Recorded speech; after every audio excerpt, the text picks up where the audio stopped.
Okay, and so of what is actually in the milk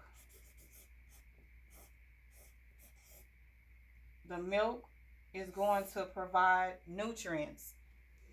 People believe that after a certain time, like when you're breastfeeding toddlers, that they're eating food, they don't need milk, well, breast milk, and you, the baby still get nutrients.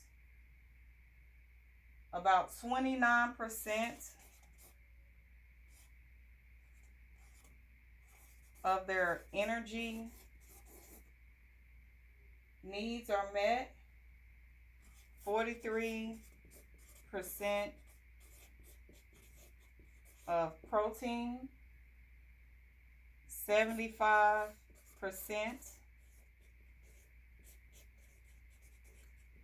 vitamin A.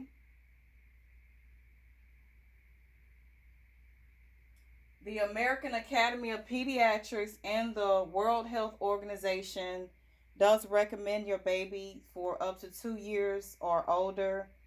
It is going to, the breastfeeding is going to provide them with comfort and bonding.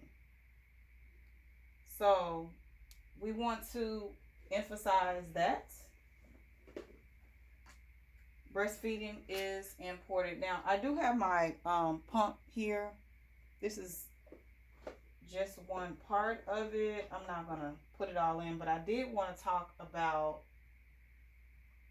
Oh, before we get into the pump, let's talk about formula.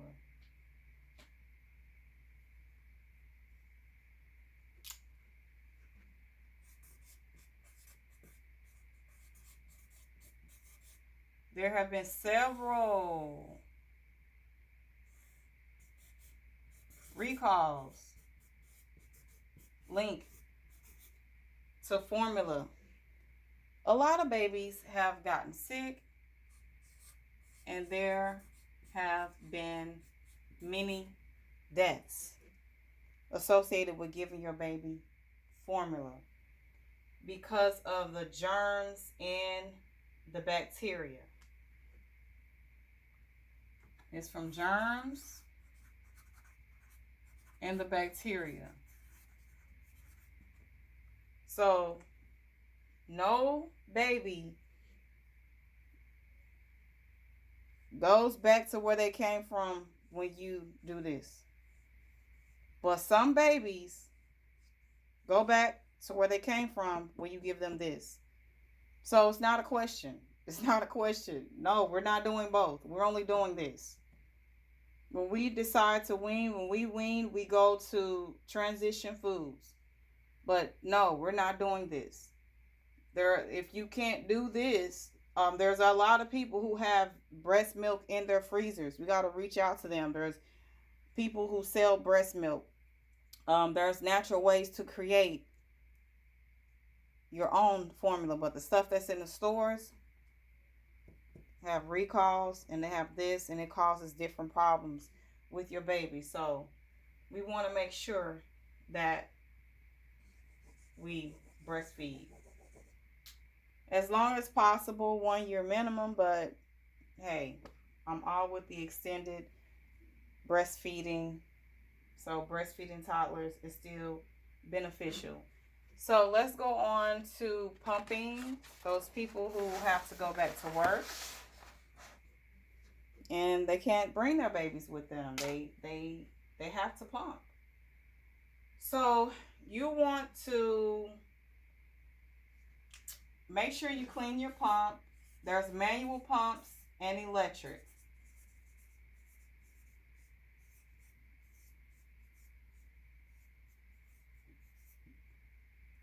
When you are the manual pump is, I'll say it's a little laborious. It's a little labor to it. It's inexpensive. It's I guess it's easy. The electric pump is Would I say it's easy? It's a lot of labor because you got to squeeze that thing. It's easy too. um,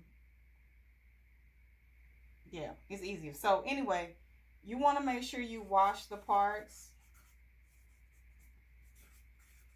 before you breastfeed. After you breastfeed, you want to make sure you wash all the parts. And you want to put it on a low setting. Start out with a low setting. And then you're going to increase the setting as the milk starts to flow.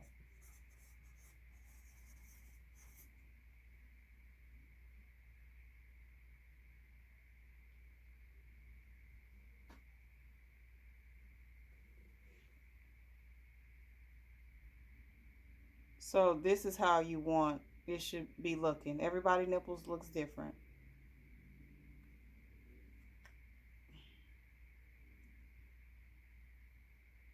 And then it'll just start, it'll do that when you're pumping. Don't get discouraged if it's only a little bit coming out. Don't worry.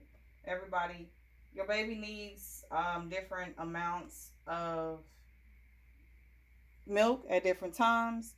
Some people just have, a lot comes out. Don't worry about that. Try to do about 15 to 20 minutes on each side. Make sure that you are in a relaxed environment.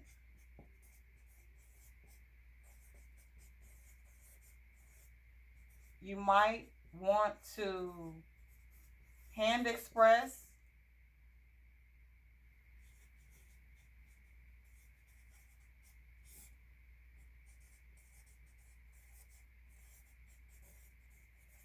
You might want to hand express first, just to get the milk flowing.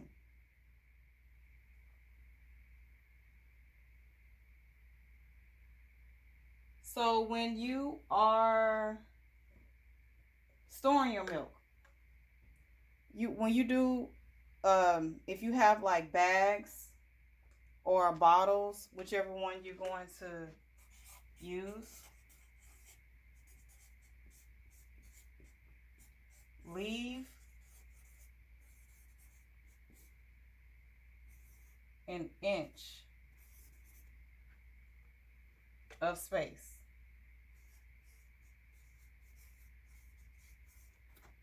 Because when the milk freezes, it's going to expand. So you want to stop it. You want to fill it up to here. Now, you can also freeze it in small amounts too. If your baby is small and they're not drinking a lot, just like freeze in small amounts, because you don't want to waste the milk.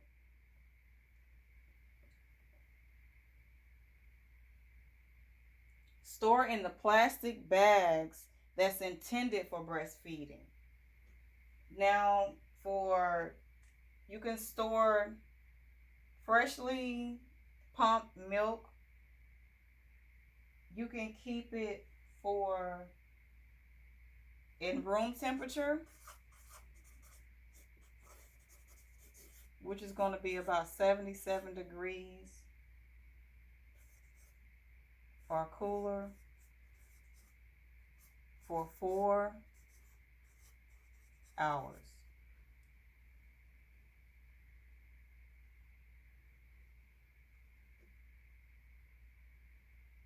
Keep it in the refrigerator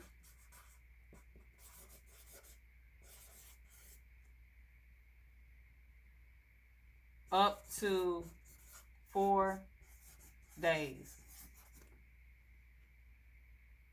You're going to label everything. In the freezer, it can